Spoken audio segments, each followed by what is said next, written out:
वाहिगुरु सतनाम श्री वाहिगुरु साहिब जीओ। परम सन्मान योग परम सत्कार योग जुग जुग अटल चबर तख्त दे मालक दीन दुनिया दे वाली गरीब नवाज शब्द गुरु ज़ाहरा ज़हूर हाजरा हजूर तख्त ते विराजमान दसों पातशाहियां दी जगदी जोत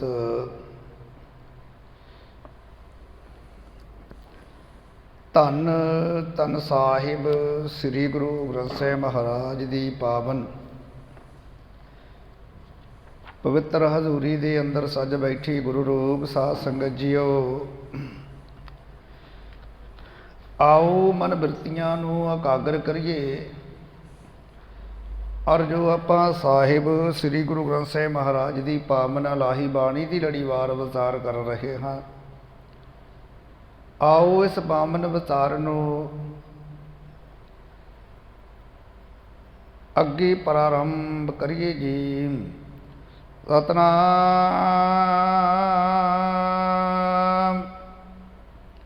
श्री वाहिगुरु साहिब जी।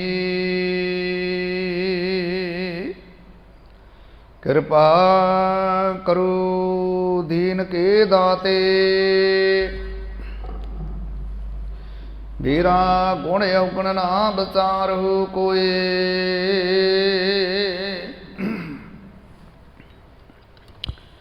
माटी का क्या तोपै स्वामी मानस की गाते गाए। सतनाम श्री वाहिगुरु जी गौड़ी माई मोहे अवर ना जान्यो आना ना। सेव सनकाद जास गुण गावाए तास बसे मूरे प्राणारा रहाउ। परम सन्मान योग परम सत्कार योग गुरु रूप साध संगत जी। अज दे पावन पवित्र शब्द जिन्हां तो अज दी इस पावन विचार नूं प्रारंभ करना है। भगत कबीर साहिब जी उन्हां दे पावन पवित्र मखार बिंद तो आचारण होए यह पावन शब्द राग गौड़ी दे अंदर धन धन साहिब श्री गुरु ग्रंथ साहिब महाराज जियां दे पावन पवित्र मुकद्दस अंग 339-40 ਦੇ ਉੱਪਰ ਸੁਭਾਏਮਾਨ ਹਨ। ਭਗਤ ਕਬੀਰ ਸਾਹਿਬ ਜੀ ਲਗੇ ਮਾਈ ਹੈ ਮੇਰੀ ਮਾਂ ਮੋਹੇ ਅਵਰ ਨਾ ਜਾਣਿਓ ਆਨਾ ਨਾ। ਹੈ ਮੇਰੀ ਮਾਂ ਮੈਂ ਕਿਸੇ ਹੋਰ ਨੂੰ ਆਪਣੇ ਜੀਵਨ ਦਾ ਆਸਰਾ नहीं ਸਮਝਿਆ क्योंकि भगतां की चाल नराली चाला नराली भगतां केरी बिखो मार्ग चलना। भगतां दा मार्ग वखरा है ते भगत वत्सल है परमात्मा। हर जुग जुग भगत अपाया पैज रखदा आया। राम राजे हरनाकश दुष्ट हर मारिया प्रहलाद तराया। अहंकारियां निंदकां पिठ दे नाम दिओ मुख लाया। वो अकाल पुरख परमात्मा कृपा करदा अपनी भगती बंदगी सिमन करन वालियां नूं अपने गल दे नाल ला लैंदा है। हुण भगत साहिब जी कहण लगे हे मेरी मां मैं किसी होर नूं अपने जीवन का आसरा नहीं समझिया। क्यों? क्योंकि मेरे प्राण तो उस अकाल पुरख परमात्मा अंदर वसदे ने। किहड़ा है वो परमात्मा? कहंदे वो जिहड़ा परमात्मा है शिव सनकाद जास गुण गावे। कहन लगे हे मेरी माँ ਮੇਰੇ ਪ੍ਰਾਣ ਤਾਂ ਉਸ ਅਕਾਲ ਪੁਰਖ ਪ੍ਰਮਾਤਮਾ ਦੇ ਅੰਦਰ ਵਸ ਰਹੇ ਨੇ, ਜਿਹਦੇ ਗੁਣ शिव जी गाਉਂਦਾ है। सनकाद, सनक, सनंदन, सनंत कुमार, ये ब्रह्मा दे 4 पुत्र ने जी।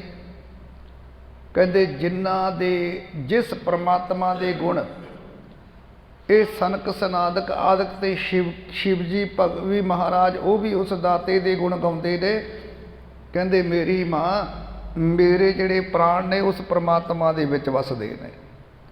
इस करके माई हे मेरी माँ मोहे मैं आवर किसे होर नूं ना जानियो नहीं समझिया अपनी जिंदगी दा आसरा। मैं किसी नूं होर अपनी जिंदगी दा आसरा नहीं बनाया। ते भगत सिंह कहंदे कहन लगे एक समा भी आया, कईयां ने भगत कबीर साहब जी की पुत्री की शादी नाल भी ये कथा नूं जोड़िया, ते कईयां ने यह भी कहा कि जिहड़े उस समय दे भगत कबीर साहब जी दे दोखी पंडित सन, उन्होंने एक दिन गल फरा दी कि भगत कबीर साहब ने बड़ा वड्डा भंडारा किया होया। सारे संत महापुरुष भगत कबीर साहब जी दे घर वाल चाले पा दिते जी। पता लग्या भंडारा है जी। हुण भगत कबीर साहब जी नूं जदों पता लग्या कि मेरे घर दे अंदर एक सेर आटा भी नहीं, ये संत महापुरुष आ रहे ने, जिहड़ा पुछदा किधर चले हो जी। भगत कबीर साहब जी ने भंडारा किया। सारे संत महापुरुष घर विच आ गए। भगत कबीर साहब जी कहंदे घरों नस गए। पर उस अकाल पुरख परमात्मा ने भगत कबीर साहब जी का रूप धारण किया और उस भंडारे नूं संपूर्णता की। भगत कबीर साहब जी कहते एक था झाड़ियां च लुके कोल दी संगत लंघ रही है, कह लगे भी गा कमाल करती, पहली बार इहो जिहा भंडारा वेख्या। भगत कबीर साहब जी ने इन्ने सोहणे पकवान ते 36 प्रकार के भोजन छकाए संगतां नूं। भगत कबीर साहब जी हैरान हो गए, मैं झाड़ियां विच लुकिया बैठा, मेरी जय जयकार कौन कर रहा है। फिर भगत कबीर सिंह ना हम किया ना करेंगे ना कर सके शरीर, क्या जानो क्या हर किया भयो कबीर कबीर। कहते माँ मेरे प्राण उस परमात्मा दे अंदर वसदे ने, मैं उहदे तो बिना कदे होर किसी नूं अपने जीवन का आसरा नहीं समझिया। वो दाता है कौन? कहते वो दाता है शिव सनकाद जास गुण गावे, जिहदे गुण शिव जी भी गाउंदा है, जिहदे गुण ब्रह्मा दे 4 पुत्र सनक सनंद सनंत कुमार ये भी गाउंदे हन। माँ मैं उस दाते नूं अपने प्राणा का आसरा बनाया हुआ है। अगे हुण भगत साहब जी कहन लगे रहाऊ हिरदे प्रकाश ज्ञान गुर गम्मत गगल गगन मंडल में ध्यान बिखे रोग भय बंधन भागे मन निज घर सुख जाना ना। कहते हिरदे प्रगास ज्ञान गुर गम्मत कि जदों सतगुरु ने उच्ची सूझ बख्शी जी, फिर गगन मंडल में ध्यान आना। कहन लगे जदों सतगुरु ने कृपा की, उच्ची सूझ बख्शी जी नूं असीं विवेक बुद्धि कहते हैं।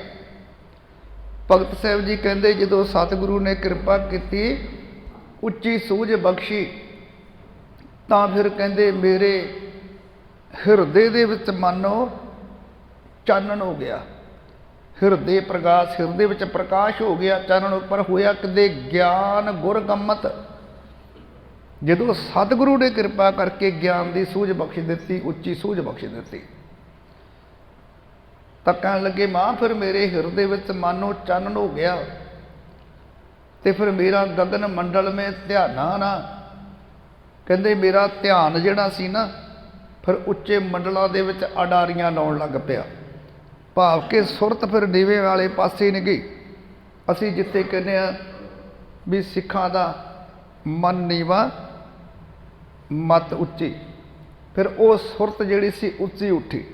ਇੱਕ ਮੈਂ ਬੇਨਤੀ ਕਰਾਂ, ਵੇਖੋ ਅਸੀਂ ਸਾਰੇ ਗ੍ਰਸਤੀ ਜੀਵਨ ਵਾਲੇ ਆ, ਸਾਡੇ ਸਾਰਿਆਂ ਦੇ ਘਰਾਂ ਦੇ ਅੰਦਰ ਅਸੀਂ ਟੈਂਕੀਆਂ ਰੱਖੀਆਂ ਪਾਣੀ ਵਾਲੀਆਂ, ਤੇ ਜਦੋਂ ਅਸੀਂ ਟੈਂਕੀ ਤੇ ਪਾਣੀ ਚੜਾਉਣਾ ਹੋਵੇ, ਉੱਚਾ ਹੈ ਨਾ, ਤੇ ਫਿਰ ਸਾਨੂੰ ਮੋਟਰ ਦਾ ਸਹਾਰਾ ਲੈਣਾ ਪੈਂਦਾ, ਪ੍ਰੈਸ਼ਰ ਦੇਣਾ ਪੈਂਦਾ ਵਾ। ਉਸ ਪ੍ਰੈਸ਼ਰ ਦੇ ਨਾਲ ਪਾਣੀ ਉੱਪਰ ਚੜ੍ਹਦਾ ਹੈ। ਜੇਕਰ ਅਸੀਂ ਪ੍ਰੈਸ਼ਰ ਨਾ ਦੇਈਏ, ਉਹ ਮੋਟਰ ਨਾ ਲੱਗੀ ਹੋਵੇ, ਅਸੀਂ ਪਾਣੀ ਨਹੀਂ ਚੜਾ ਸਕਦੇ ਉਹਦੇ ਉੱਤੇ। ਬਸ ਇਹੀ ਸੁਰਤ ਹੈ, ਸੁਰਤ ਨੂੰ ਉੱਚਾ ਚੱਕਣਾ ਹੈ, ਤੇ ਇੱਥੇ ਵੀ ਇੱਕ ਪ੍ਰੈਸ਼ਰ ਦਬਾਅ ਦੀ ਲੋੜ ਹੈ। ਉਹ ਦਬਾਅ ਹੈ ਸਤਿਗੁਰੂ ਦਾ ਸ਼ਬਦ। ਸਤਿਗੁਰੂ ਦੇ ਸ਼ਬਦ ਦੇ ਰਾਹੀਂ ਸੁਰਤ ਨੂੰ ਉੱਚਾ ਚੱਕ ਸਕਦੇ ਆ। ਭਗਤ ਸਾਹਿਬ ਜੀ ਕਹਿਣ ਲੱਗੇ, ਜਦੋਂ ਸਤਿਗੁਰੂ ਨੇ ਕਿਰਪਾ ਕੀਤੀ, ਉੱਚੀ ਸੂਝ ਬਖਸ਼ੀ, ਤਾਂ ਮੇਰੇ ਹਿਰਦੇ ਦੇ ਅੰਦਰ ਮਾਨੋ ਗਿਆਨ ਦਾ ਚਾਨਣ ਹੋ ਗਿਆ, ਤੇ ਜਿਹੜਾ ਮੇਰਾ ਧਿਆਨ ਪਹਿਲਾਂ ਕਦੇ ਦੁਨਿਆਵੀ ਪਦਾਰਥਾਂ ਵਿੱਚ ਭਟਕਦਾ ਸੀ, ਨੀਵੇਂ ਪਾਸੇ ਭਟਕਦਾ ਸੀ, ਉਹ ਉੱਚੇ ਮੰਡਲਾਂ ਵਿੱਚ ਅਡਾਰੀਆਂ ਲਾਉਣ ਲੱਗ ਪਿਆ, ਭਾਵ ਕਿ ਪ੍ਰਭੂ ਦੇ ਚਰਨਾਂ ਵਿੱਚ ਟਿਕਿਆ ਰਹਿੰਦਾ ਹੈ। ਹੁਣ ਉਹ ਦੁਨਿਆਵੀ ਪਦਾਰਥਾਂ ਵਾਲੇ ਪਾਸੇ ਨਹੀਂ ਜਾਂਦਾ, ਉਹ ਉਸ ਅਕਾਲ ਪੁਰਖ ਪਰਮਾਤਮਾ ਦੇ ਚਰਨਾਂ ਵਿੱਚ ਟਿਕਿਆ ਹੈ। ਤੇ ਅੱਗੇ ਭਗਤ ਸਾਹਿਬ ਜੀ ਕਹਿਣ ਲੱਗੇ, ਵੇਖ ਵਿਸ਼ੇ ਵਕਾਰ ਆਦਿਕ ਆਤਮਕ ਰੋਗਾਂ, ਇਹ ਸਾਰੇ ਆਤਮਕ ਰੋਗ ਨੇ ਜੀ। ਇੱਕ ਸਰੀਰਕ ਰੋਗ, ਆਤਮਕ ਰੋਗ, ਤੇ ਇੱਕ ਅਸੀਂ ਕਹਿੰਦੇ ਹੁੰਦੇ ਜਿਹਨੂੰ ਆਦ ਵਿਆਧ ਤੇ ਆਪਾਦ ਦੇ ਮੈਂ ਬੜੇ ਵਾਰੀ ਅਰਥ ਕੀਤੇ, ਜਿਨ੍ਹਾਂ ਨੂੰ ਸਰੀਰਕ ਰੋਗਾਂ ਦੇ ਨਾਲ ਆਤਮਕ ਰੋਗਾਂ ਨਾਲ ਗਿਣਿਆ ਗਿਆ, ਤੇ ਇੱਕ ਕੁਦਰਤੀ ਆਫਤਾਂ ਆ ਜਾਣੀਆਂ। ਇਹ ਤਿੰਨਾਂ ਨੂੰ ਤਿੰਨ ਹਿੱਸਿਆਂ ਵਿੱਚ ਵੰਡਿਆ, ਆਦ ਵਿਆਧ ਤੇ ਅਬਾਧ ਦੇ ਅੰਦਰ। ਹੁਣ ਅੱਗੇ ਭਗਤ ਸਾਹਿਬ ਜੀ ਕਹਿਣ ਲੱਗੇ ਕਿ ਵਿਖੇ ਰੋਗ ਭੈ ਬੰਧਨ ਭਾਗੇ, ਮਨ ਨਿਜ ਘਰ ਸੁਖ ਜਾਨਾ ਨਾ। ਮਾਂ, ਜਦੋਂ ਮੇਰੇ ਸਤਿਗੁਰੂ ਨੇ ਕਿਰਪਾ ਕੀਤੀ, ਬਖਸ਼ਿਸ਼ ਕੀਤੀ, ਮੇਰੇ ਅੰਦਰ ਗਿਆਨ ਦਾ ਚਾਨਣ ਕਰ ਦਿੱਤਾ, ਤਾਂ ਆ ਮੇਰੀ ਜਿਹੜੀ ਸੁਰਤ ਪਹਿਲਾਂ ਕਦੇ ਨੀਵੇਂ ਪਾਸੇ ਵਾਲੇ ਪਾਸੇ ਦੌੜਦੀ ਸੀ, ਕੋਈ ਨਿਵਾਣ ਵਾਲੇ ਪਾਸੇ। ਦੇਖੋ ਪਾਣੀ ਦੀ ਮੈਂ ਬੇਨਤੀ ਆਪ ਜੀ ਉਦਾਹਰਣ ਕੀਤੀ ਲਈ, ਪਾਣੀ ਨੂੰ ਨੀਵੇਂ ਪਾਸੇ ਕਰਨਾ ਹੋਵੇ, ਕਿਸੇ ਦਬਾਅ ਦੀ ਲੋੜ ਨਹੀਂ। ਤੁਸੀਂ ਕਿਸੇ ਵੀ ਉੱਚੀ ਥਾਂ ਦੇ ਉੱਤੇ ਖੜ੍ਹ ਕੇ ਪਾਣੀ ਡੋਲਦੇ ਹੋ, ਕੋਈ ਲੋੜ ਨਹੀਂ ਉਹਨੂੰ ਦਬਾਅ ਦੇਣ ਦੀ, ਕੋਈ ਮੋਟਰ ਲਾਉਣ ਦੀ, ਕੋਈ ਪ੍ਰੈਸ਼ਰ ਦੇਣ ਦੀ ਲੋੜ ਨਹੀਂ। ਪਾਣੀ ਆਪਣੇ ਆਪ ਹੀ ਨੀਵੇਂ ਵਾਲੇ ਪਾਸੇ ਤੁਰ ਪਵੇਗਾ। ਇਹ ਹੈ ਸਾਡੀ ਸੁਰਤ। ਨੀਵਿਆਂ ਦੇ ਨਾਲ ਰਹੀਏ। ਨੀਵਿਆਂ ਤੋਂ ਭਾਵ ਕਿ ਜਿਨ੍ਹਾਂ ਦੀ ਮੱਤ ਗਿਰੀ ਹੋਈ ਹੋਵੇ, ਵਕਾਰਾਂ ਵਿੱਚ ਡਿੱਗੇ ਹੋਏ ਹੋਣ, ਤੇ ਉਹਨਾਂ ਦਾ ਪ੍ਰਭਾਵ ਇੱਕ ਨਾ ਇੱਕ ਦਿਨ ਅਸੀਂ ਜ਼ਰੂਰ ਕਬੂਲਾਂਗੇ। ਇਸੇ ਕਰਕੇ ਕਿਹਾ ਸੰਗਤ ਜ਼ਰੂਰੀ ਹੈ। ਤੇ ਨਾਲ ਇਹ ਵੀ ਕਹਿਤਾ, ਸਾਕਤ ਸੰਗ ਨਾ ਕੀਜੀਏ ਦੂਰੋਂ ਜਾਈਏ ਭਾਗ। ਭਗਤ ਬਾਬਾ ਕਬੀਰ ਸਾਹਿਬ ਜੀ ਨੇ ਗੱਲ ਕਹੀ, ਸੰਗਤ ਕਰੀਏ ਸਾਧ ਕੀ ਜਿਉਂ ਕੀ ਭੂਸੀ ਖਾਹੋ। ਕਹਿੰਦੇ ਜੇ ਸੰਗਤ ਕਰਨੀ ਤੇ ਸਾਧ ਭਾਵ ਕਿ ਭਲਿਆਂ ਦੀ ਸੰਗਤ ਕਰਿਓ, ਗੁਰਮੁਖਾਂ ਦੀ ਸੰਗਤ ਕਰਿਓ, ਕਿਤੇ ਸਾਕਤ ਬੰਦੇ ਦੀ ਸੰਗਤ ਨਾ ਕਰ ਲਿਓ। ਉਹਨਾਂ ਨੂੰ ਵੇਖ ਕੇ ਤਾਂ ਪਾਸੇ ਹੋ ਜਾਣਾ ਚਾਹੀਦਾ। ਹੁਣ ਭਗਤ ਸਾਹਿਬ ਜੀ ਕਹਿਣ ਲੱਗੇ, ਮਾਂ, ਜਦੋਂ ਮੇਰੇ ਸਤਿਗੁਰੂ ਨੇ ਮੇਰੇ ਤੇ ਨਜ਼ਰੇ ਕਰਮ ਕਰ ਦਿੱਤੇ, ਕਿਰਪਾ ਕਰ ਦਿੱਤੀ, ਉੱਚੀ ਸੂਝ ਬਖਸ਼ੀ, ਮੇਰੇ ਹਿਰਦੇ ਵਿੱਚ ਮਾਨੋ ਚਾਨਣ ਹੋ ਗਿਆ, ਪ੍ਰਕਾਸ਼ ਹੋ ਗਿਆ ਮੇਰੇ ਹਿਰਦੇ ਅੰਦਰ, ਤੇ ਮੇਰਾ ਜਿਹੜਾ ਧਿਆਨ ਉਹ ਫਿਰ ਉੱਚੇ ਮੰਡਲਾਂ ਵਿੱਚ ਅਡਾਰੀਆਂ ਲਾਉਣ ਲੱਗ ਪਿਆ, ਭਾਵ ਕਿ ਉਸ ਦਾਤੇ ਦੇ ਚਰਨਾਂ ਵਿੱਚ ਟਿਕਿਆ ਹੈ। ਤੇ ਹੁਣ ਅਗਲੀ ਗੱਲ ਕਹਿੰਦੇ, ਦੇਖ ਵਿਸ਼ੇ ਤੇ ਜਿਹੜੇ ਵਕਾਰ ਨੇ, ਆ ਵਿਸ਼ੇ ਵਕਾਰ, ਵਿਖੇ ਰੋਗ ਭੈ ਬੰਧਨ ਭਾਗੇ, ਮਨ ਨਿਜ ਘਰ ਸੁਖ ਜਾਨਾ ਨਾ। ਕਹਿਣ ਲੱਗੇ ਆ ਜਿਹੜੇ ਸੀ ਨਾ ਵਿਸ਼ੇ ਵਕਾਰ, ਇਹ ਆਦਿਕ ਆਤਮਕ ਜਿਹੜੇ ਰੋਗ ਸੀ, ਜਿਹੜੇ ਇਹਨਾਂ ਰੋਗਾਂ ਦੇ ਸਹਿਮਾਂ ਦੇ ਜੰਜੀਰ ਹੁਣ ਟੁੱਟ ਗਏ, ਖਤਮ ਹੋ ਗਏ। ਕਿਉਂਕਿ ਤੀਨੇ ਤਾਪ ਨਿਵਾਰਨ ਹਾਰਾ, ਦੁੱਖ ਹੰਤਾ ਸੁਖ ਰਾਸ। ਮੈਂ ਉਸ ਦਾਤੇ ਦੇ ਸ਼ਬਦ ਨੂੰ ਆਪਣੇ ਹਿਰਦੇ ਅੰਦਰ ਵਸਾਇਆ, ਜਿਹਦੇ ਸ਼ਬਦ ਨੂੰ ਵਸਾਇਆ ਸੁੱਖਾਂ ਦੀ ਰਾਸ ਪੂੰਜੀ ਇਕੱਠੀ ਹੁੰਦੀ ਹੈ, ਤੇ ਦੁੱਖ ਜਿਹੜੇ ਨੇ ਉਹਦੀ ਹੱਤਿਆ ਕਰ ਦੇਣੀ, ਭਾਵ ਕਿ ਉਹ ਅਕਾਲ ਪੁਰਖ ਦਾਤਾ ਉਹਨਾਂ ਦੁੱਖਾਂ ਨੂੰ ਨਿਵਰਤ ਕਰ ਦਿੰਦਾ ਹੈ।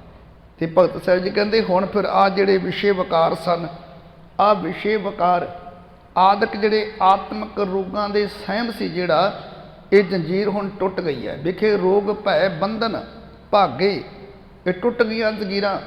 ਹੁਣ ਕੀ ਹੋਇਆ? ਮਨ ਨਿਜ ਘਰ ਸੁਖ ਦਾਨਾ। ਜੰਜੀਰਾਂ ਟੁੱਟੀਆਂ, ਇਹ ਸਾਰੇ ਰੋਗ ਖਤਮ ਹੋ ਗਏ, ਸਹਿਮ ਖਤਮ ਹੋ ਗਿਆ, ਜੰਜੀਰ ਟੁੱਟ ਗਈ ਤੇ ਮੇਰੇ ਮਨ ਦੇ ਅੰਦਰ ਹੀ ਸੁੱਖ ਲੱਭ ਲਿਆ। ਕਹਿੰਦੇ ਫਿਰ ਬਾਹਰ ਸੁੱਖ ਲੱਭਣ ਦੀ ਲੋੜ ਨਹੀਂ ਮੈਨੂੰ ਪਈ। ਅਸੀਂ ਤਾਂ ਬਾਹਰ ਸੁੱਖ ਭਾਲਦੇ ਆ ਨਾ ਜੀ, ਅਸੀਂ ਦੁਨਿਆਵੀ ਲੋਕ, ਗ੍ਰਸਤੀ ਜੀਵਨ ਵਾਲੇ, ਅਸੀਂ ਅੰਦਰ ਦਾ ਸੁੱਖ ਨਹੀਂ ਭਾਲਦੇ, ਅਸੀਂ ਬਾਹਰੀ ਸੁੱਖ ਦੀ ਭਾਲ ਵਿੱਚ ਹਾਂ। ਤੇ ਇੱਕ ਮੈਂ ਬੇਨਤੀ ਕਰਾਂ, ਬਾਹਰੀ ਸੁੱਖ ਅਸੀਂ ਪੈਸੇ ਨਾਲ ਖਰੀਦ ਲਵਾਂਗੇ। ਮੈਂ ਬੜੀ ਵਾਰੀ ਬੇਨਤੀ ਕਰਦਾ ਹੁੰਦਾ, ਬਾਹਰੀ ਸੁੱਖ ਹੈ, ਸਾਨੂੰ ਗਰਮੀ ਲੱਗਦੀ, ਅਸੀਂ ਏਸੀ ਲਾ ਲਾਂਗੇ, ਪੈਸੇ ਨਾਲ ਸੁੱਖ ਮਿਲ ਗਿਆ ਸਾਨੂੰ। ਹੋਰ ਕਈ ਤਰ੍ਹਾਂ ਦੇ ਸੁੱਖ ਸੁਵਿਧਾ ਅਸੀਂ ਪੈਸੇ ਨਾਲ ਖਰੀਦ ਸਕਦੇ ਹਾਂ, ਪਰ ਜਿੱਦੇ ਅੰਦਰ ਦੇ ਸੁੱਖ ਦੀ ਗੱਲ ਆਵੇ, ਉਹ ਚੇਤੇ ਰੱਖਿਓ, ਪੈਸੇ ਨਾਲ ਨਹੀਂ ਖਰੀਦਿਆ ਜਾ ਸਕਦਾ। ਭਗਤ ਸਾਹਿਬ ਜੀ ਕਹਿੰਦੇ ਅੰਦਰ ਦਾ ਸੁੱਖ ਮੈਨੂੰ ਮਿਲਿਆ, ਪਰ ਮਿਲਿਆ ਉਹਦੇ ਜਿਹਦੇ ਸਤਿਗੁਰੂ ਨੇ ਮੇਰੇ ਤੇ ਕਿਰਪਾ ਕਰਕੇ ਮੇਰੇ ਅੰਦਰ ਸ਼ਬਦ ਟਿਕਾਇਆ ਤੇ ਉੱਚੀ ਮੈਨੂੰ ਸੂਝ ਬਖਸ਼ ਦੇ ਦਿੱਤੀ। ਉਹਦੇ ਫਿਰ ਮੇਰੇ ਅੰਦਰ ਹੀ ਮੈਂ ਉਸ ਸੁੱਖ, ਅਵਿਨਾਸੀ ਸੁੱਖ ਨੂੰ ਪ੍ਰਾਪਤ ਕਰ ਲਿਆ। ਅੱਗੇ ਹੁਣ ਭਗਤ ਸਾਹਿਬ ਜੀ ਕਹਿਣ ਲੱਗੇ, ਏਕ ਸਮਤ ਰਤ ਜ਼ਾਰ ਮਾਨ ਪ੍ਰਭ, ਦੂਸਰ ਮਨਹਿ ਨ ਆਨਾਨਾ। ਚੰਦਨ ਬਾਸ ਭਏ ਮਨ ਬਾਸਨ, ਤਿਆਗ ਘਟਿਓ ਅਭਿਮਾਨਾਨਾ। ਕਹਿਣ ਲੱਗੇ ਏਕ ਸਮਤ ਰਤ ਜਾਨ ਮਾਨ ਪ੍ਰਭ, ਦੂਸਰ ਮਨੇ ਨਾ ਆਨਾਨਾ। ਕਹਿਣ ਲੱਗੇ ਜਿਹੜੀ ਮੇਰੀ ਬੁੱਧ ਸੀ ਨਾ, ਮੇਰੀ ਬੁੱਧੀ ਦਾ ਪਿਆਰ ਜਿਹੜਾ ਸੀ, ਇੱਕ ਸਮਤ ਰਤ ਰਤੀ ਹੋਈ ਸਮਤ, ਉਹ ਅਕਲ, ਉਹ ਬੁੱਧੀ। ਹੇ ਮਾਂ, ਏਕ ਸਮਤ ਰਤ ਜਾਨ ਮਾਨ ਪ੍ਰਭ, ਮੇਰੀ ਬੁੱਧੀ ਦਾ ਪਿਆਰ ਇੱਕ ਪਰਮਾਤਮਾ ਵਿੱਚ ਹੀ ਬਣ ਗਿਆ ਹੈ।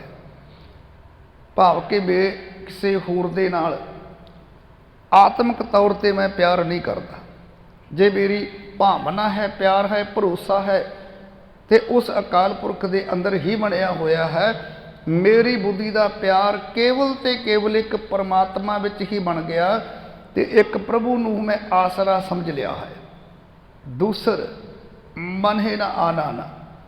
ਕਹਿੰਦੇ ਜਦੋਂ ਮੈਂ ਉਸ ਦਾਤੇ ਨੂੰ ਆਸਰਾ ਸਮਝ ਲਿਆ, ਉਹਨੂੰ ਆਪਣਾ ਆਸਰਾ ਬਣਾ ਲਿਆ, ਤੇ ਉਹਦੇ ਵਿੱਚ ਪਤੀਜ ਕੇ ਮੈਂ ਕਿਸੇ ਹੋਰ ਨੂੰ ਹੁਣ ਮਨ ਵਿੱਚ ਨਹੀਂ ਲਿਆਉਂਦਾ। ਦੂਸਰ ਮਨੇ ਨਾ ਆਨਾਨਾ, ਉਸ ਦਾਤੇ ਤੋਂ ਬਿਨਾਂ। ਭਗਤ ਸਾਹਿਬ ਜੀ ਕਹਿੰਦੇ ਮਾਂ, ਮੈਂ ਕਿਸੇ ਹੋਰ ਨੂੰ ਆਪਣੇ ਹਿਰਦੇ ਵਿੱਚ, ਆਪਣੇ ਮਨ ਵਿੱਚ ਨਹੀਂ ਲਿਆਉਂਦਾ। ਭਾਵ ਕਿਸੇ ਹੋਰ ਦੀ ਓਟ ਨਹੀਂ ਮੈਂ ਤੱਕਦਾ, ਬਸ ਮੈਂ ਉਸ ਅਕਾਲ ਪੁਰਖ ਦਾਤੇ ਦੀ ਹੀ ਓਟ ਤੱਕਦਾ ਹਾਂ। ਹੋਰ ਮੈਂ ਕਿਸੇ ਦੀ ਓਟ ਨਹੀਂ ਤੱਕਦਾ। ਮਨ ਦੀਆਂ ਵਾਸ਼ਨਾ ਤਿਆਗ ਕੇ ਕਹਿੰਦੇ ਮੇਰੇ ਅੰਦਰ ਮਾਨੋ ਜਿਵੇਂ ਚੰਦਨ ਦੀ ਸੁਗੰਧ ਪੈਦਾ ਹੋ ਗਈ, ਚੰਦਨ ਦੀ। ਚੰਦਨ ਬਾਸ ਭਾਈ ਮਨ ਬਾਸੜ, ਪਰ ਉਹ ਹੋਇਆ ਕਿੱਦੇ ਜੀ? ਕਹਿੰਦੇ ਤਿਆਗ ਘਟਿਓ ਅਭਿਮਾਨਾਨਾ। ਕਹਿਣ ਲੱਗੇ ਮਾਂ, ਹੁਣ ਐ ਆ ਵੀ ਜਿਹੜੀਆਂ ਮੇਰੀਆਂ ਮਨ ਦੀਆਂ ਵਾਸ਼ਨਾਵਾਂ ਨਾ, ਉਹ ਮੈਂ ਤਿਆਗਤੀਆਂ। ਤੇ ਜਦੋਂ ਮਨ ਦੀਆਂ ਵਾਸ਼ਨਾਵਾਂ ਤਿਆਗ ਕੇ ਮੇਰੇ ਅੰਦਰ ਮਾਨੋ ਹੁਣ ਚੰਦਨ ਦੀ ਸੁਗੰਧੀ ਪੈਦਾ ਹੋ ਗਈ ਹੈ। ਮੇਰੇ ਅੰਦਰੋਂ ਭਾਵ ਹੰਕਾਰ ਘਟ ਗਿਆ। ਭਾਵ ਕਿ ਮੇਰਾ ਜਿਹੜਾ ਅਭਿਮਾਨ ਸੀ, ਮੇਰਾ ਜਿਹੜਾ ਹੰਕਾਰ ਸੀ, ਉਹ ਖਤਮ ਹੋ ਗਿਆ, ਤੇ ਹੁਣ ਮੇਰੇ ਅੰਦਰ ਨਾਮ ਦੀ ਸੁਗੰਧੀ ਪੈਦਾ ਹੋ ਗਈ ਹੈ। ਹੁਣ ਨਾਮ ਦੀ ਸੁਗੰਧੀ ਆ ਗਈ। ਜੋ ਜਨ ਗਾਏ ਧਿਆਏ ਜਸ ਠਾਕੁਰ, ਤਾਸ ਪ੍ਰਭੂ ਹੈ ਥਾਨਨ। ਤੇ ਬੜ ਭਾਗ ਬਸਿਓ ਮਨ ਜਾ ਕੇ, ਕਰਮ ਪ੍ਰਧਾਨ ਮਥਾਨਨ। ਹੁਣ ਅੱਗੇ ਭਗਤ ਸਾਹਿਬ ਕਹਿਣ ਲੱਗੇ, ਜੋ ਜਨ ਗਾਏ ਧਿਆਏ ਜਸ ਠਾਕੁਰ, ਤਾਸ ਪ੍ਰਭੂ ਹੈ ਥਾਨਨ। ਹੇ ਮਾਂ, ਜਿਹੜਾ ਮਨੁੱਖ ਜੋ ਜਨ ਗਾਏ ਧਿਆਏ ਜਸ ਠਾਕੁਰ, ਕਹਿੰਦੇ ਹੇ ਮਾਂ, ਜਿਹੜਾ ਮਨੁੱਖ ਉਸ ਅਕਾਲ ਪੁਰਖ ਪਰਮੇਸ਼ਰ ਦਾਤੇ ਦਾ ਜਸ ਗਾਉਂਦਾ ਹੈ, ਪ੍ਰਭੂ ਨੂੰ ਧਿਆਉਂਦਾ ਹੈ, ਪ੍ਰਭੂ ਦਾ ਨਿਵਾਸ ਉਹਦੇ ਹਿਰਦੇ ਵਿੱਚ ਫਿਰ ਹੋ ਜਾਂਦਾ ਹੈ।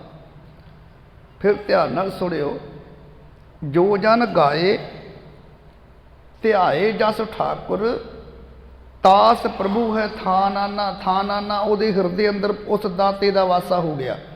ਹੁਣ ਗਾਉਣਾ ਕਿਵੇਂ ਆ? ਭਾਵਨਾ ਨਾਲ।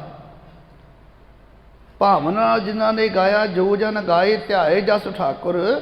ਹੇ ਮੇਰੀ ਮਾਂ, ਜਿਸ ਮਨੁੱਖ ਨੇ ਉਸ ਅਕਾਲ ਪੁਰਖ ਪਰਮਾਤਮਾ ਦੇ ਗੁਣਾਂ ਨੂੰ ਗਾਉਣਾ ਕੀਤਾ, ਭਾਵਨਾ ਨਾਲ ਧਿਆਉਣਾ ਕੀਤਾ, ਜਪਣਾ ਕੀਤਾ, ਉਸ ਦਾਤੇ ਦਾ ਵਾਸਾ ਫਿਰ ਕਹਿੰਦੇ ਉਹਦੇ ਹਿਰਦੇ ਦੇ ਅੰਦਰ ਹੋ ਗਿਆ।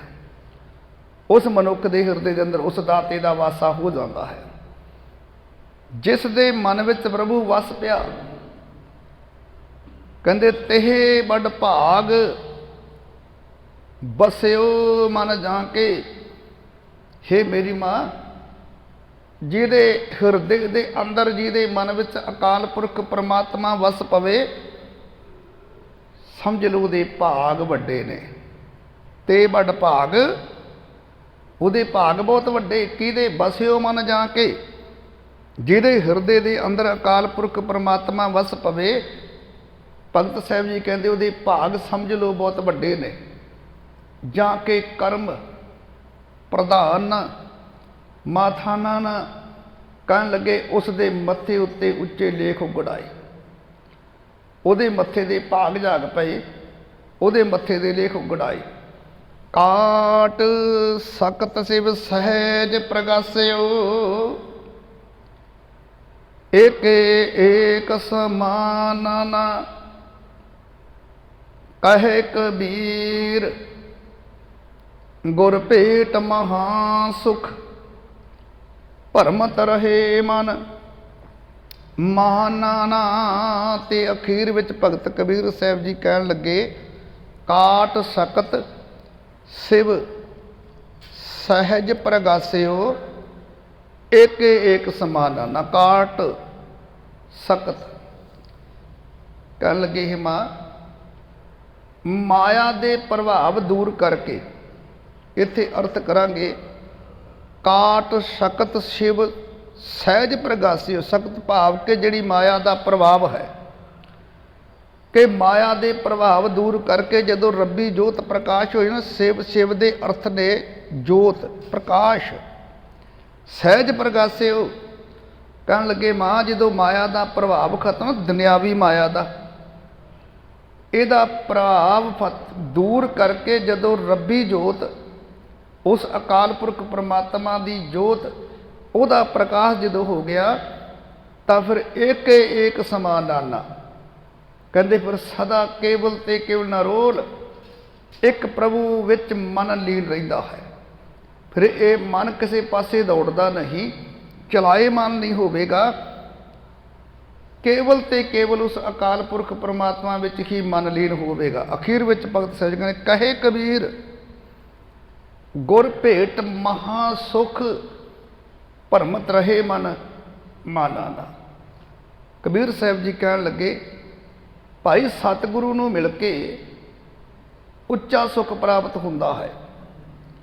ਹੁਣ ਸਮਝੋ ਜੇ ਗੱਲ, ਜਿਨ੍ਹਾਂ ਸੁੱਖਾਂ ਦੀ ਖਾਤਰ ਅਸੀਂ ਦਰ ਦਰ ਤੇ ਭਟਕਦੇ ਹਾਂ, ਦਰ ਦਰ ਦੀਆਂ ਠੋਕਰਾਂ ਖਾ ਕੇ ਦਰ ਦਰ ਤੇ ਜਾ ਕੇ ਆਪਣੇ ਸਿਰ ਨਵਾਉਂਦੇ ਆ, ਭਗਤ ਸਾਹਿਬ ਜੀ ਕਹਿੰਦੇ ਇਹ ਸੁੱਖ ਪਤਾ ਕਿੱਥੋਂ ਮਿਲਣਾ? ਇਹ ਸਤਿਗੁਰੂ ਦੀ ਸ਼ਰਨ ਵਿੱਚ ਪਿਆ ਮਿਲੇਗਾ। ਕਹੇ ਕਬੀਰ ਗੁਰ ਭੇਟ ਮਹਾ ਸੁਖ। ਫਿਰ ਇੱਕ ਸੁਖ, ਇੱਥੇ ਮਹਾ ਸੁਖ ਦੀ ਗੱਲ ਕੀਤੀ ਗਈ। ਉਹ ਸੁਖ ਜਿਹੜਾ ਮਹਾਨ ਹੈ, ਅਬਨਾਸੀ ਹੈ, ਔਰ ਇੱਕ ਵਾਰ ਉਹ ਸੁਖ ਆ ਗਿਆ ਤੇ ਫਿਰ ਉਹ ਸੁਖ ਕਦੇ ਖਤਮ ਨਹੀਂ ਹੁੰਦਾ। ਭਗਤ ਕਬੀਰ ਸਾਹਿਬ ਕਹਿੰਦੇ, ਕਬੀਰ ਸਾਹਿਬ ਕਹਿਣ ਲੱਗੇ, ਸਤਿਗੁਰੂ, ਜਦੋਂ ਸਤਿਗੁਰੂ ਨੂੰ ਮਿਲ ਗਏ, ਸਤਿਗੁਰੂ ਨੂੰ ਮਿਲ ਕੇ ਉੱਚਾ ਸੁਖ, ਉਹ ਮਹਾਨ ਸੁਖ, ਅਬਨਾਸੀ ਸੁਖ ਪ੍ਰਾਪਤ ਹੁੰਦਾ ਹੈ। ਤੇ ਫਿਰ ਭਰਮਤ ਰਹੇ, ਆ ਭਟਕਣਾ ਜਿਹੜੀ ਖਤਮ ਹੋ ਗਈ, ਭਟਕਣਾ ਮੁੱਕ ਗਈ। ਮਨ ਮਾਨਾ ਨਾ, ਤਾਂ ਕਹਿੰਦੇ ਫਿਰ ਮਨ ਵੀ ਮੰਨ ਗਿਆ ਨਾਲ ਦੀ ਨਾਲ। ਭਟਕਣਾ ਖਤਮ ਹੋ ਗਈ ਤੇ ਮਨ ਜਿਹੜਾ ਫਿਰ ਉਸ ਪਰਮਾਤਮਾ ਦੇ ਨਾਮ ਵਿੱਚ ਗਿੱਝ ਜਾਂਦਾ ਹੈ। ਪੂਰਨ ਜਿਹੜਾ ਸ਼ਬਦ ਇਹਦਾ ਭਾਵ ਅਰਥ ਜਦੋਂ ਕਰੀਏ ਆਪਾਂ, ਤਾਂ ਭਗਤ ਸਾਹਿਬ ਜੀ ਕਹਿਣ ਲੱਗੇ, ਭਾਈ ਸਤਿਗੁਰੂ ਨੂੰ ਮਿਲ ਕੇ ਜਿਹੜਾ ਮਨੁੱਖ ਪ੍ਰਭੂ ਦੀ ਯਾਦ ਦੇ ਵਿੱਚ ਆਪਣੇ ਚਿੱਤ, ਆਪਣੀ ਬਿਰਤੀ ਨੂੰ ਜੋੜਦਾ ਹੈ, ਕਹਿੰਦੇ ਉਸ ਦਾ ਮਨ ਵਿਕਾਰਾਂ ਵੱਲੋਂ ਹਟ ਗਿਆ। ਉਹਦਾ ਮਨ ਜਿਹੜਾ ਵਿਕਾਰਾਂ ਵੱਲੋਂ ਹਟ ਕੇ ਪ੍ਰਭੂ ਦੇ ਦੇਸ਼ ਦੀਆਂ ਉਡਾਰੀਆਂ ਲਾਉਂਦਾ, ਉੱਚੀਆਂ ਉਡਾਰੀਆਂ ਲਾਉਂਦਾ ਹੈ, ਭਾਵ ਉਸ ਦਾਤੇ ਦੇ ਚਰਨਾਂ ਵਿੱਚ ਜੁੜ ਜਾਂਦਾ ਹੈ। ਅਤੇ ਉਹਦੀਆਂ ਸਾਰੀਆਂ ਫਿਰ ਜਿਹੜੀਆਂ ਦੁਨਿਆਵੀ ਵਾਸ਼ਨਾਵਾਂ ਨੇ ਇਹ ਮੁੱਕ ਜਾਣ ਕਰਕੇ ਉਹਦਾ ਜੀਵਨ ਫਿਰ ਹਮੇਸ਼ਾ ਲਈ ਪਵਿੱਤਰ ਹੋ ਜਾਂਦਾ ਹੈ ਜੀ। ਬੋਲਣਾ ਜੀ ਸਤਨਾਮ ਸ੍ਰੀ ਵਾਹਿਗੁਰੂ ਸਾਹਿਬ ਜੀ। ਗੁਰੂ ਰੂਪ ਸਾਧ ਸੰਗਤ ਜੀਓ, ਪਾਵਨ ਸ਼ਬਦ ਦੀ ਵਿਚਾਰ ਕਰਦਿਆਂ ਹੋਇਆਂ ਅਨੇਕ ਪ੍ਰਕਾਰ ਦੀਆਂ ਭੁੱਲਾਂ ਹੋ ਜਾਂਦੀਆਂ ਨੇ, ਤਰੁੱਟੀਆਂ ਰਹਿ ਜਾਂਦੀਆਂ ਨੇ। ਆਪ ਸਾਧ ਸੰਗਤ ਬਖਸ਼ਣਯੋਗ ਹੋ ਜੀ।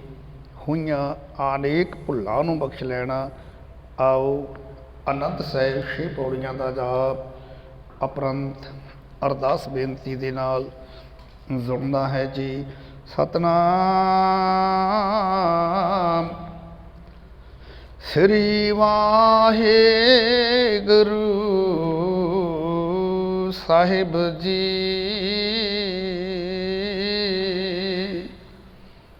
ਸਤਨਾਮ ਸ੍ਰੀ ਵਾਹਿਗੁਰੂ ਰਾਮ ਕਲੀ ਮਹੱਲਾ ਤੀਜਾ। ਆਨੰਦ ਇੱਕ ਓੰਕਾਰ ਸਤਿਗੁਰ ਪ੍ਰਸਾਦ। ਆਨੰਦ ਪਿਆ ਮੇਰੀ ਮਾਏ ਸਤਿਗੁਰੂ ਮੈਂ ਪਾਇਆ। ਆਦਿ ਗੁਰ ਤਾਂ ਪਾਇਆ ਸਹਿਜ ਸੀਤੀ ਮਨ ਵੱਜੀਆਂ ਵਧਾਈਆਂ। ਰਾਗ ਰਤਨ ਪਰਵਾਰ ਭਰੀਆਂ ਸ਼ਬਦ ਗਾਂ ਵਡਿਆਈਆਂ। ਸ਼ਬਦੋ ਤਾਂ ਗਾਵਾਂ ਹਰੀ ਕੇ ਨਾਲ ਮਨ ਜਿਨੀ ਵਸਾਇਆ। ਕਹੇ ਨਾਨਕ ਆਨੰਦ ਹੋਵੈ ਅਤਿ ਗੁਰੂ ਮੈਂ ਪਾਇਆ ਈ ਮਨ ਮੇਰਿਆ। ਤੂੰ ਸਦਾ ਰਹੋ ਹਰ ਨਾਲੀ ਹਰ ਨਾਮ ਰਹੋ ਤੂੰ ਮਨ ਮੇਰੇ। ਦੁਖ ਸਭ ਸਾਰਨਾ ਅੰਗੀਕਾਰਿਓ ਕਰੇ ਤੇਰਾ ਕਾਰਜ ਸਭ ਸਵਾਰਨ। ਹਵਨਾ ਗੱਲਾਂ ਸਭਨਾ ਸੁਆਮੀ ਹੋ ਗਿਆ ਮਨੋ ਵਸਾਰੇ। ਕਹੇ ਨਾਨਕ ਮਨ ਮੇਰੇ ਸਦਾ ਰਹੋ ਹਰ ਨਾਲੇ। ਸਾਚੇ ਸਾਹਿਬਾ ਕਿਆ ਨਾਹੀ ਕਰ ਤੇਰਾ ਘਰ ਤਾਂ ਤੇਰਾ ਸਭ ਕੁਝ ਜਿਸ ਦੇ ਸੋ ਪਾਵੇ। ਸਦਾ ਸਿਫਤ ਸੁਨਾ ਤੇਰੀ ਨਾਮ ਮਨ ਵਸਾਵੇ। ਨਾਮ ਜਨ ਕੈ ਮਨ ਵਸਿਆ ਵਾਜੇ ਸ਼ਬਦ ਕਰੇ ਰੇ। ਕਹੇ ਨਾਨਕ ਸੱਚੇ ਸਾਹਿਬ ਕਿਆ ਨਾਹੀ ਕਰ ਤੇਰਾ। ਸਾਚਾ ਨਾਮ ਮੇਰਾ ਆਧਾਰ ਆਚ ਨਾਮ ਆਧਾਰ ਮੇਰਾ। ਜਿਨ ਭੁੱਖਾ ਸਭ ਗਵਾਈਆਂ ਕਰ ਸ਼ਾਂਤ ਸੁਖ ਮਨ ਆਏ ਵਸਿਆ। ਜਿਨ ਇੱਛਾ ਸਭ ਬਜਾਈਆ ਤਦਾ ਕੁਰਬਾਨ ਕੀਤਾ ਗੁਰ ਬਿਟਹੁ ਜਿਸ ਦੀਆਂ ਏ ਵਡਿਆਈਆਂ। ਕਹੇ ਨਾਨਕ ਸੁਣੋ ਸੰਤੋ ਅਵਦ ਤਰੋ ਮੈਂ ਆਰੂ। ਸਾਚਾ ਨਾਮ ਮੇਰਾ ਆਧਾਰ ਵਾਜੇ ਪੰਜ ਸ਼ਬਦ ਕਰ ਸਮਾਂਗਾਈ। ਕਰ ਸਮਾਂਗੈ ਸ਼ਬਦ ਵਾਜੇ ਕਲਾ ਜਿਤ ਕਰ ਧਾਰੀਆ। ਪੰਚ ਦੂਤ ਦਵਸ ਕੀਤੇ ਕਾਲ ਕੰਟਕ ਮਾਰਿਆ। ਤੋਰੇ ਕਰ ਪਾਇਆ ਤੁਧ ਜਿਨ ਕਾ ਏ ਨਾਮ ਹਰ ਕੈ ਲਾਗੇ। ਕਹੇ ਨਾਨਕ ਤਾਂ ਸੁਖ ਹੋਵੈ ਨਿਤ ਕਰ ਅਨਹਦ ਵਾਜੇ। ਆਨੰਦ ਸੁਣੋ ਵਡ ਭਾਗੀ ਹੋ ਅਗਰ ਮਨੋਰਥ ਪੂਰੇ। ਆਰ ਬ੍ਰਹਮ ਪ੍ਰਭ ਪਾਇਆ ਉਤਰੇ ਸਗਲ ਵਸੂਰੇ। ਦੁਖ ਰੋਗ ਸਨ ਤਾਪ ਉਤਰੇ ਸੁਣਿ ਸੱਚੀ ਹੀ ਬਾਣੀ। ਸੰਤ ਸਾਜਨ ਭੈ ਸਰਸੇ ਪੂਰੇ ਗੁਰ ਤੇ ਜਾਣੀ। ਸੁਣ ਤੇ ਪਨੀਤ ਕਹਤੇ ਪਵਿੱਤ ਸਤਿਗੁਰ ਰਿਹਾ ਭਰਪੂਰੇ। ਬਿਨਵੰਤ ਨਾਨਕ ਗੁਰ ਚਰਨ ਲਾਗੇ। ਆਵਾਜੇ ਅਨਹਦ ਤੂਰੇ। ਸਰੂਕ ਭਵਨ ਗੁਰੂ ਪਾਣੀ ਪਿਤਾ ਮਾਤਾ ਧਰਤ ਮਹਾਤ। ਦਿਵਸ ਰਾਤ ਦੋਏ ਦਾਈ ਦਾਇਆ। ਹਿਲੈ ਸਗਲ ਜਗਤ ਚੰਗਿਆਈਆਂ ਬੁਰਿਆਈਆਂ ਵਾਚਾਏ ਧਰਮ ਹਦੂਰ ਕਰਮੀ ਆਪੋ ਆਪਣੀ ਕੇ ਨੇੜਾ ਕੇ ਦੂਰ ਜਿਨੀ ਨਾਮ ਧਿਆਇਆ ਗਏ ਮਸਕਤ ਕਾਲ ਨਾਨਕ ਤੇ ਮੁਖ ਉਜਲੇ ਕੀਤੀ ਛੁੱਟੀ ਨਾਲ ਜਿਨੀ ਨਾਮ ਧਿਆਇਆ ਗਏ ਮਸਕਤ ਕਾਲ ਨਾਨਕ ਤੇ ਮੁਖ ਉਜਲੇ ਕੀਤੀ ਛੁੱਟੀ ਨਾਲ। ਵਾਹਿਗੁਰੂ ਜੀ ਕਾ ਖਾਲਸਾ ਵਾਹਿਗੁਰੂ ਜੀ ਕੀ ਫਤਿਹ। ਤੂੰ ਠਾਕੁਰ ਤੁਮ ਅਹਿ ਅਰਦਾਸ ਜਿਉ